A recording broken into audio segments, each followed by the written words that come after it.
आणि संधी बघून एखाद्या गोष्टीला नाही बोलणं ही बी तर एक कला आहे. आणि याचा अर्थ हाच आहे की हे तुझ्या आचरणामध्येच नाही आहे. आता ही गोष्ट तुला समजू देत किंवा न ग समजू देत, पण विचार करणं गरजेचं आहे. चल बाळा.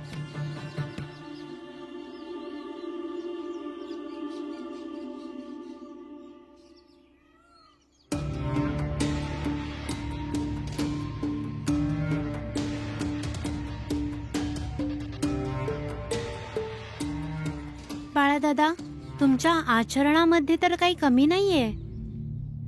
पण मला ही गोष्ट समजत नाहीये की एक बाप असूनही आपल्या लहान मुलावर प्रेम आणि मोठ्या मुलाबरोबर असा व्यवहार कसं करू शकतं कोणी.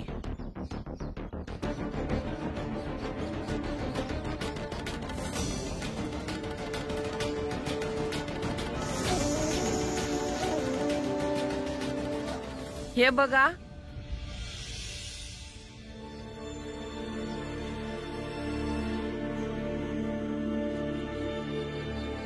तुम्ही माझ्या बाळाचे कान का भरताय? आत्या, कोणी माझे कान का भरेल? ना म्या मूर्ख आहे आणि ना लहान.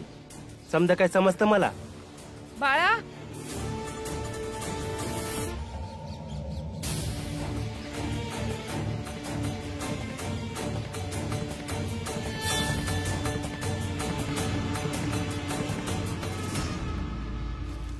तांदूळ घ्या, डाळ घ्या, तांदूळ घ्या, डाळ घ्या, डाळ घ्या.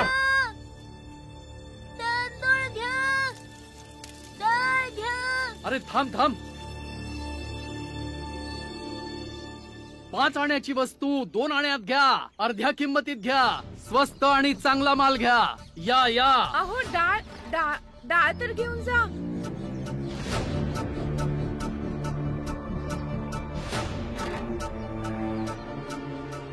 हे काय चाललंय रामजी? म्हणजे अर्ध्या किमतीत? वहिनी, आपण त्यांच्या परी किंमत कमी नाही करू शकत. आणि लोक तर स्वस्तातल्या गोष्टीकडेच पळतात. कुणास ठाऊक आता कसले दिवस बघायला लागताय. पर वहिनी, म्यान शेठजी सांभाळत तर होतो. 1-2 दिवसात ठीक बी झालं असतं. तुम्हाला याची काय गरज होती? शेठजी तर आता लेक तर लुटारू निघाला. सगळं उद्ध्वस्त झालं. आणि आता तुमचे शेठजी म्हणजे माझा नवरा विचार करून आजारी पडले. म्हणून मला बाहेर पडावं लागलं. आता पोट भरण्यासाठी काहीतरी करावंच लागेल ना. पण अशी तर विक्री होणार नाही. अशा प्रकारे यांनी भाव उतरवला तर मग सगळे तिकडेच जातील. आणि जेव्हा आपलं सामानच विकलं जाणार नाही तेव्हा काय होईल? पर वहिनी, ज्या किमतीत विकत घेतलंय त्याच्यापेक्षा कमी किमतीत विकणं हे व्यवहाराच्या सिद्धांतामध्ये बसण्यासारखं नाही ना. त्यांचं नुकसान होणार हे खरं आहे. ऐकू दे त्यांना. आता उगाच मोठमोठ्या गोष्टी नका करू. काहीतरी असं करा रामजी की आपलं सामान विकलं जाईल.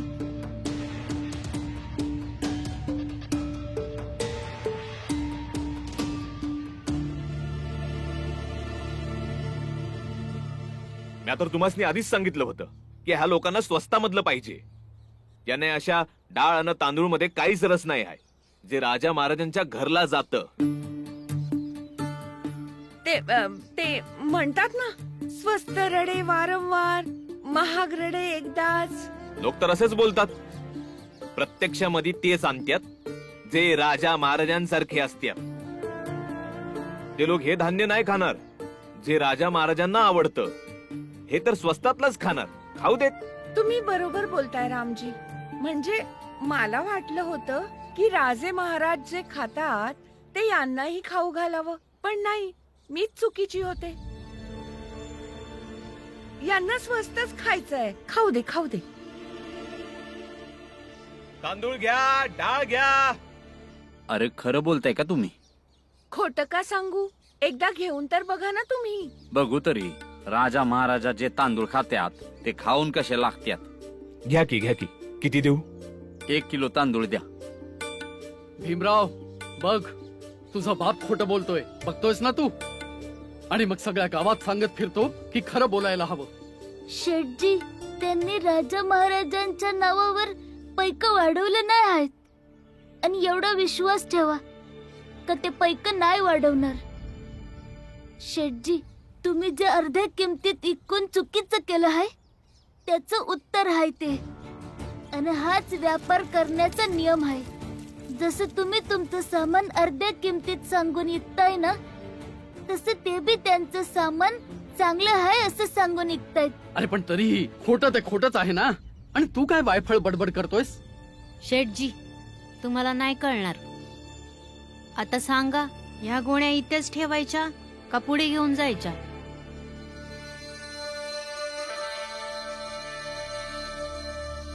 चला. कबीरा सोई पीर है जो जाने पर पीर, जो पर पीर न जाने सो काफिर बे पीर, सो काफिर बे पीर. चल भाऊ, जेवण करून येऊया. ऊन बी लई वाढलंय. बाकी काम नंतर करूया. वय वय, चल दादा. चल दादा, खूप भूक लागली आहे.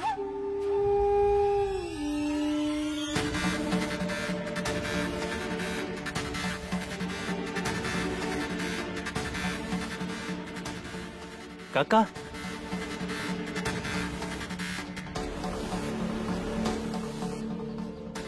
जे लोक महाराजांची मूर्ती बनवत होते ते लोक आता खायला गेलेत. म्हणजे यायला त्यांना आता उशीर होईल. ते जोपातूर येतील तोपर्यंत आपण महाराजांची मूर्तीला पाहू शकतो. अरे पण काय, जर मी भीमच्या बोलण्याला सहमत नाही आहे म्हणजे मी आपल्या जातीच्या विरुद्ध झालो काय? मी अस्पृश्य जातीवाल्यांसारखा झालो नाही. फक्त भीमच नाही तर मला बी हेच वाटतं की शाळेमध्ये महाराजांची मूर्ती नाही बनावी. ही एक चांगली संधी आहे. जर तुम्ही लोकांनी साथ दिली तर आपण त्यांना चांगला धडा शिकवू शकतो. मग भले काही हो, शाळेमध्ये महाराजांची मूर्ती नाही बनणार. शाळेमध्ये फक्त अभ्यास होईल, ना की महाराजांची पूजा. बरोबर बोलतोय. महाराजांची मूर्ती बनवण्यासाठी जेवढी आडकाठी टाकता येईल तेवढी टाकायची. चला चला.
गोपाळ, आता पुढे आपण काय करायचं? जोपर्यंत भीमरावला आपण एकटं नाही पाडत तोपर्यंत आपल्याला काही ना काहीतरी विचार करावाच लागेल. काही ना काहीतरी करावंच लागेल, ज्याने की हे सिद्ध होईल की भीमरावाचे विचार बरोबर नाही आहेत आणि त्याच्या सगळ्या गोष्टी ऐकून कुणाचं भलं नाही होणार आहे. तो फक्त स्वतःचा आणि स्वतःचा हट्ट पूर्ण करतो. चला लवकर काम पूर्ण करूया. होय दादा, चल करूया. अरे मूर्ती कुठे गेली? अरे इथेच होती की. या बाला थांब. हं?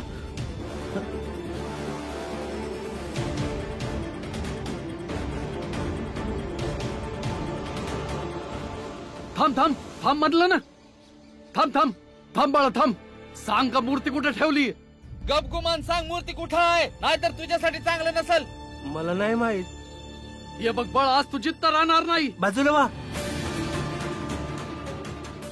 अरे थांब रे बाळा, तू आज जिद्द राहायचं नाही बघ. अरे थांब बाळा थांब. थांब बाळा. बाळा थांब, आज तुला अरे सोडणार थांब नाही. नाही, ए. खूप मार खाशील थांब. बाळा.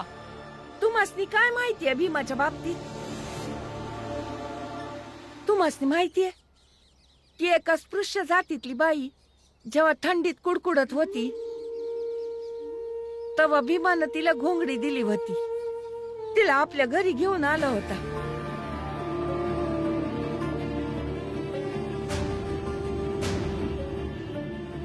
समाजाशी भांडून त्या बाईला आमच्या घरात राहायला दिलं होतं. तुम्हासनी माहितीये एक पोरगी जेव्हा विधवा झाली तेव्हा तिची वेदना फक्त भीमाला कळली. पण ताई अशी कवापर्यंत राहील? ताईची काय चूक आहे? मेलय तर कोणी दुसरेच, आणि त्या बदल्यात दुसरं कोणाला मरायची काय गरज आहे? आणि तिला त्या दलदलीतून बाहेर काढलं.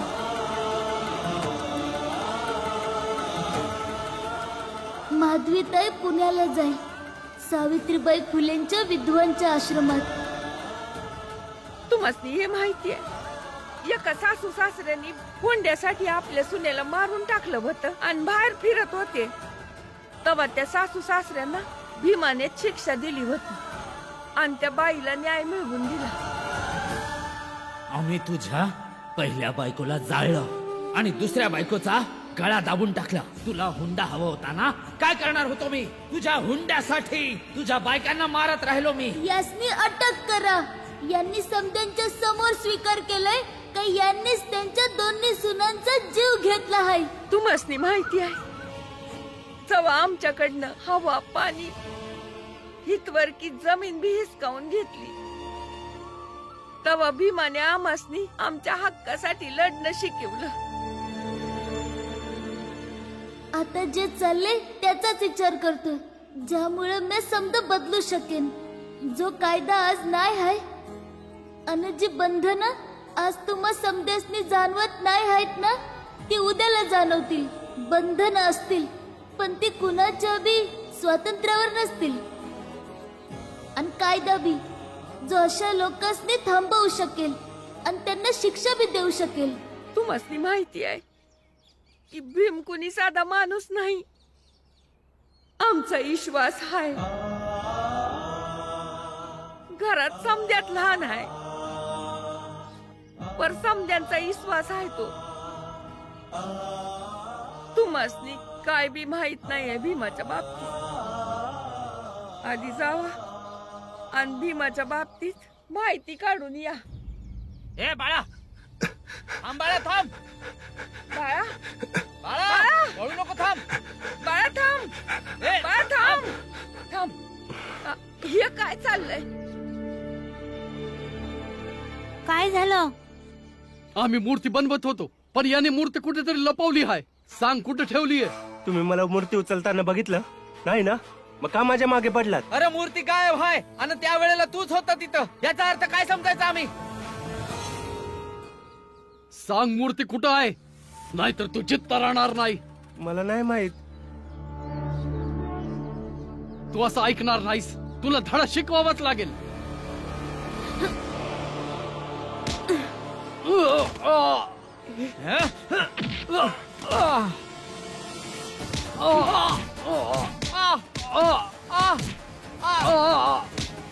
बाळदादा माझ्या समाजाचे आहेत आणि त्यांच्या विरोधात उठणारा प्रत्येक हात माझ्या विरुद्ध असेल आणि मी याचा विरोध करणार. अरे नका मारू मारू नको, त्यासनी. सोड मला. अरे नको मारू ए. मारू नको रे. अरे सोड रे.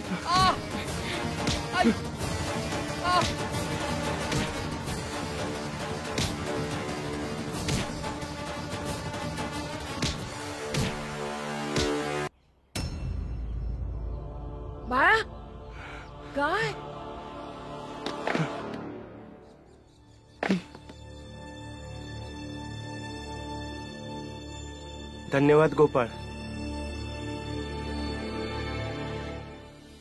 बाळदादा, धन्यवादची काही गरज नाहीये. हे तर माझं कर्तव्य होतं.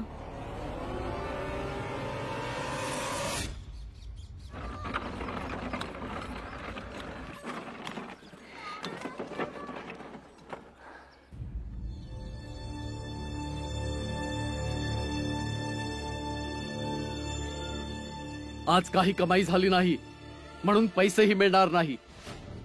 आणि जसं तुमच्या बापाने खोटं बोलून आमचा धंदा बसवलाय ना, तसाच काहीतरी उपाय उद्या विचार करून या, म्हणजे आपली विक्री उद्या जास्त होईल. पण आज जेवढं धान्य ऐकलं गेलंय त्याचं काहीतरी पैक द्या ना. चला जा घरी, आज काही पैसे मिळणार नाहीत. पण जा.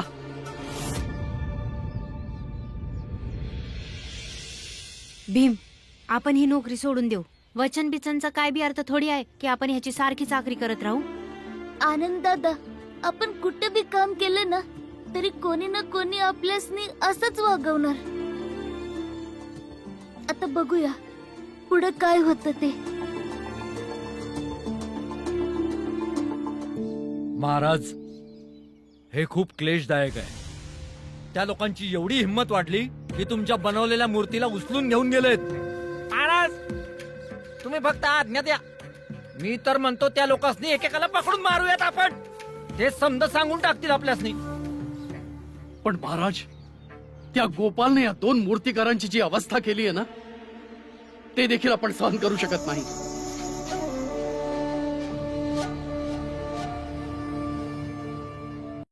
ठीक आहे, आता तुम्ही दोघेही निघा.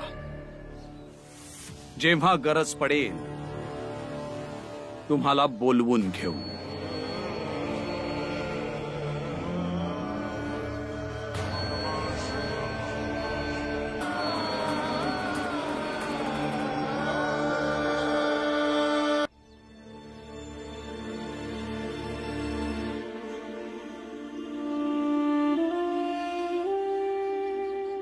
प्रश्न हा थोडीच आहे की आपण तिघांनी मिळून एक किती पैक कमावली.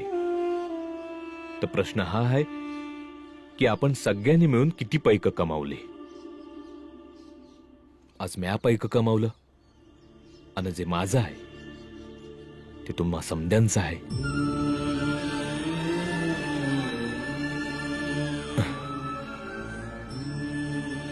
हे गे बाळा. आनंद,